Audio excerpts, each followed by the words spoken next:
بریار بو ایرو ساعت 12 نیورو حکومت نویا سوریه هاتبا آوا کرن هاتبا را گهاندن لجبو ساعت 10 شوی هات پاشرستن یعنی ایشف کرد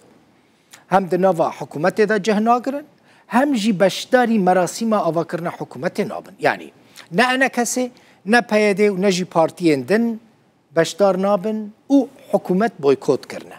احمد شرع هم سروک سوریه هم جی و سروک وزیر وی ولاتی با لگوری زانیاریان کابینه حکومت نو جه 22 وزارتان پیکتی 3 وزیر نها لجه خودمینن یعنی وزیر نافخوا علی کده وزیر بروانی مرحف ابو قصره وزیر دروا اسعد شیبانی لجه خونه هناك وزارات و بالتمامي نمينن و وك اوفيس كاري خوا بردوام بكن